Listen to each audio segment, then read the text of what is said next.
Olá, aqui é o Tony Masturovic.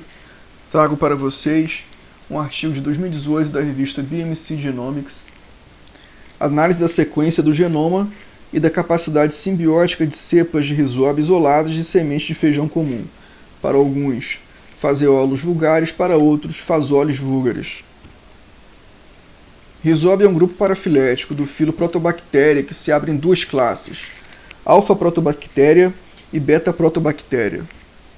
É um gênero de bactérias gram-negativas, são endosimbiontes, provocando nodulação em raízes de leguminosas e realizam a fixação de nitrogênio atmosférico e também fósforo, levando em formas absorvíveis para as leguminosas. Essas bactérias também são conhecidas como PGPR, rizobactérias promotores de crescimento vegetal. Durante a simbiose entre os rizóbios e as leguminosas, essas bactérias realizam naturalmente um aumento da auxina para as plantas, que é um hormônio vital, um hormônio de crescimento vegetativo.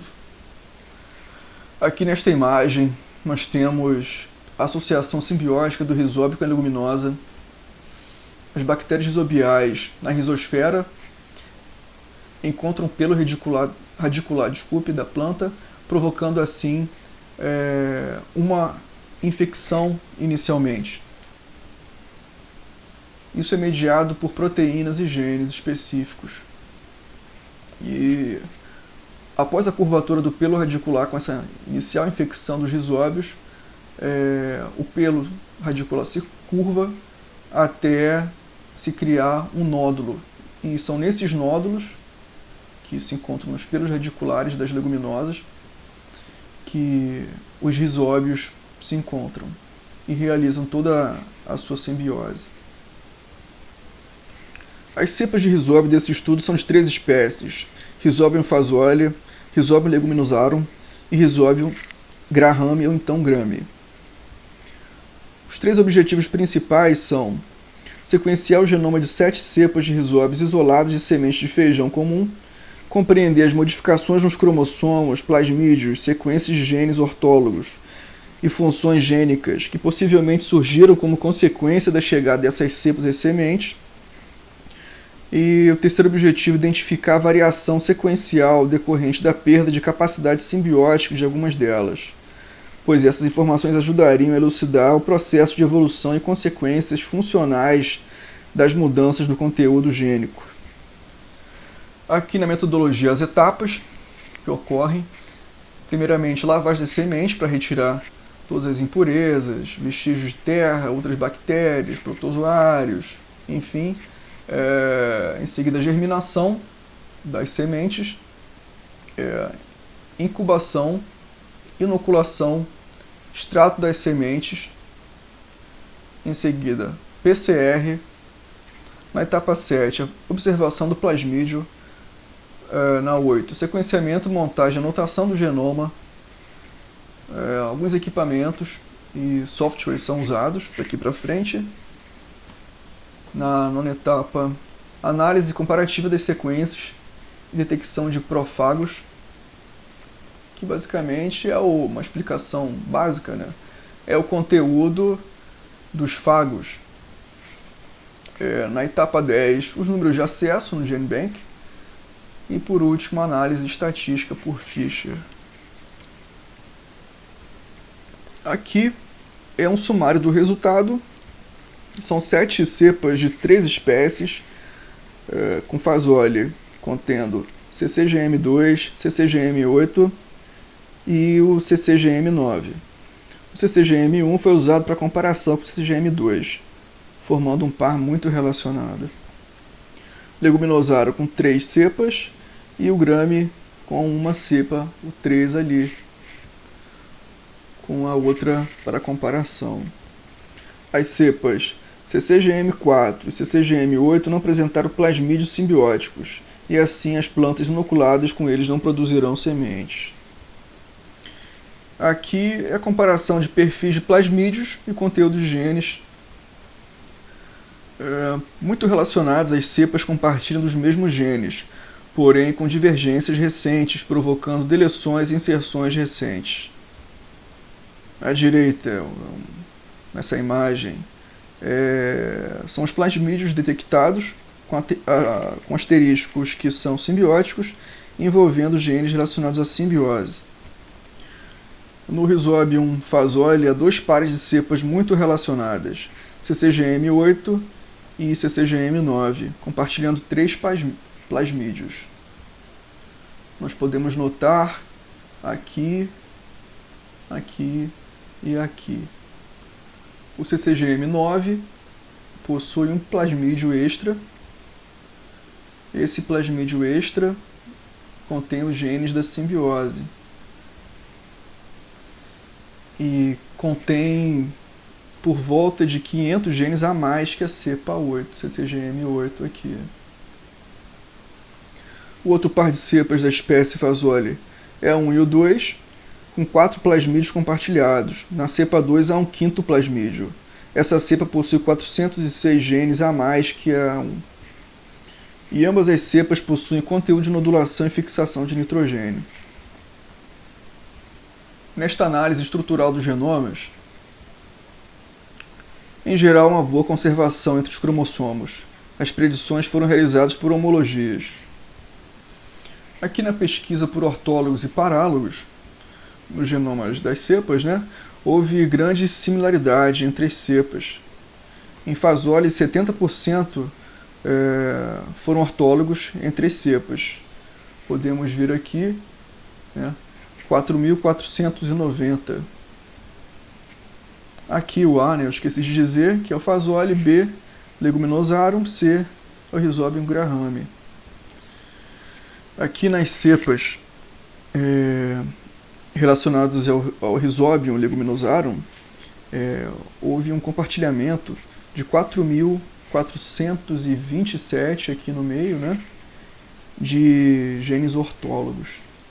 Aqui no C, que é do Rhizobium grahame, ou então grame, aqui a gente consegue perceber aqui no meio que houve um compartilhamento de 5.752. Nesse estudo, os autores encontraram 257 e 187 clusters de genes com parálogos no Rhizobium fasole e no Rhizobium leguminosarum, respectivamente. Rhizobium grahame, as cepas não foram verificadas. Na análise funcional de ortólogos e genes específicos, há uma grande similaridade entre as espécies. Aqui eu coloquei o resultado do Rhizobium grahame, com 5.792 genes, mas o resultado foi muito parecido com as outras duas espécies de Rhizóbios, e suas cepas. E nas 3 espécies, uma grande quantidade de genes importantes foram achadas, envolvidas no transporte e metabolismo de carboidratos. Nós conseguimos ver aqui na G, aqui no transporte e metabolismo de carboidratos. Aqui G, aqui. E também aqui na E, com o transporte e metabolismo de aminoácidos. Em contraste, aqui na letra X, a classe X aqui, que compreende profagos e transposases, eu acho que se fala assim, que é uma enzima que transporta os transposons que fica na ponta colada, mostrando aí um baixo número de ortólogos, aqui, classe X. A gente pode perceber aqui em cima, de cada barra, a distribuição funcional de cada cepa. No caso aqui é Grahame, contém 2 cepas ali, então nós podemos perceber isso aqui. No artigo diz que foram encontrados diversos genes com muitas finalidades. Na cepa CCGM6, por exemplo, foram encontrados adesinas, aquaporinas e luciferase. Bom, aqui nesse slide é detecção de profagos, desculpa, a predição de profagos nos genomas rhizobiais. A análise do sequenciamento revelou a inserção de vários profagos em seus genomas. Foram encontrados profagos de pseudomonas, bacilos, estafilococos, gordônia, shigella, entre outros. Essas linhas mais grossas, né, formando círculos, representam predições de profagos. E essas linhas, a gente consegue perceber aqui, né, conectando vários profagos dentro desse círculo, indica que é o nível, né, de homologia de proteínas. As linhas mais vermelhas, né, mais firmes aqui, que a gente consegue perceber, né, indica a homologia, né, por proteínas maior que 90%, e os profagos intactos são indicados aqui com asteriscos, né? Aqui a gente pode perceber, aqui também, aqui, enfim. Bom, em geral as sequências cromossômicas, de acordo com o artigo, foram bem conservadas entre as cepas de risóbios. No entanto, as sequências de plasmídio mostraram alguns sinais de recombinação recente, causando alguns contrastes, né, na presença ou ausência de funções. Esse trabalho ajudou a entender a dinâmica entre os genes dos cromossomos, dos plasmídios e funções. Despertou a ideia de que fagos podem auxiliar também a bactéria para transferir e adquirir genes, e assim estabelecer sua conexão para realizar a simbiose e a vitalidade, né, da planta. É importante ressaltar também que as bactérias rhizobiais estão relacionadas com as leguminosas, porém, em algumas ocasiões, nós podemos encontrar simbiose com outros tipos de plantas. Aqui são as referências, e muito obrigado. Eu desejo também uma boa apresentação para todos.